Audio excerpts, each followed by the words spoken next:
2024-cü ilin iyununda Naxçıvan Muxtar Respublikasının Ermənistanla sərhəddində həyatını itirən əskər Ceyhun Hüseynovun vəfatından 2 il ötür. Bugün onun əziz xatirəsi Ordubad rayonunun Gəncə kənd qəbristanlığında məzarı başında yad edilib. Ceyhunun ailə üzvləri, qohumları, kənd sakinləri və ictimaiyyət nümayəndələri mərasimdə iştirak ediblər. Onlar mərhumun məzarına gül dəstələri düzüb, kəndin axundları tərəfindən Ceyhunun ruhuna dualar oxunub.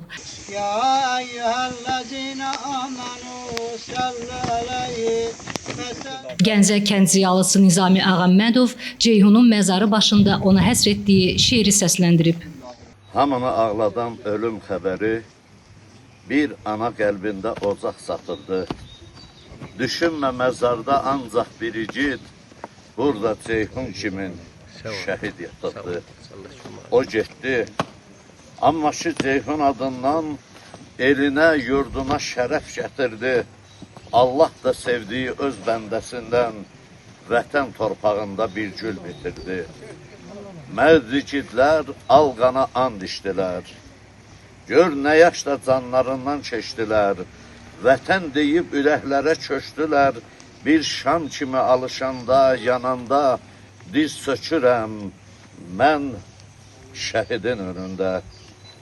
Şaxta vurdu hər çiçəyi, hər bağı, xəzan oldu çox güllərin yarpağı, qanınızla qorudunuz torpağı, yurdumuza qara bulu denəndə, diz sökürəm mən şəhidin önündə, diz sökürəm mən Ceyhunun önündə.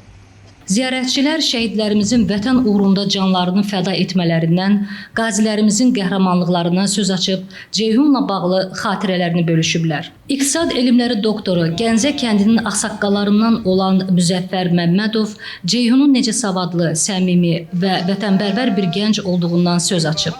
Çox hünərli idi, çox qeyrətli idi, çox ləyaqətli idi. Millətinə və dövlətinə çox bağlı idi, vətənpərvər bir cavan idi. Millətimizi və dövlətimizi gedib gördüyü, oxuduğu, yaşadığı ölkələrdə ləyaqətlə təmsil edirdi. Şərəfini qoruyurdu, qeyrətini çəkirdi, bayrağını uza tutur və onunla fəxr edirdi. Bilirdi ki, böyük vətən var, ana var, vətən var, qədir bilən dövləti var, güclü ordusu var, vətənini işğaldan azad edən qalib sərkərdəsi, yenilməz prezidenti var. O bununla fəxr edirdi. İkinci Ceyhun Hüseynov Tofiq oğlu ana vətən yolunda, torpaq yolunda həyatını itirdi. Postda ikən qəfil güllə onun həyatını əlindən aldı. O həyatdan getsə də hamı onu yaxşı tanıyır. Qeyrətinə, qabiliyyətinə, istedadına və hünərinə görə çox sevirdi.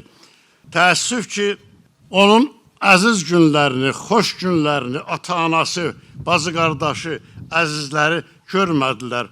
Lakin onun bu qısa 25 illik şərəfli ömrü, işıqlı siması xatirələrdə və bugünkü kimi xoş tədbirlərdə daim yaşanacaq, daim danışılacaq. Xatırladaq ki, Ceyhun Hüseynov 16 may 1999-cu ildə Bakı şəhərində anadan olub. Liseyi bitirdikdən sonra 627 bal toplayaraq ADA Universitetində bakalavr, daha sonra isə Tel-Əvivdə magistr təhsili alıb. Ceyhun ali təhsilini başa vurduqdan sonra hərbi xidmətə yollanıb. Lakin hərbidən tərxis olunmağına 20 gün qalmış, 2024-cü il iyunun 9-da Naxçıvan Muxtar Respublikasının Sədərək rayonunun Gülnüt yaşayış məntəqəsi istiqamətində naməlum şəraitdə itkin düşüb. İyunun 11-də isə Ceyhun Hüseynovun nəşi tapılıb. Mərhumun cənazəsi Ordubad rayonunun Gəncə kəndində adını daşıdığı şəhid əmisinin məzarının yanında torpağa tapşırılıb. Qeyd edək ki, Ceyhunun adını daşıdığı əmisi Ceyhun Tahiroğlu Hüseynov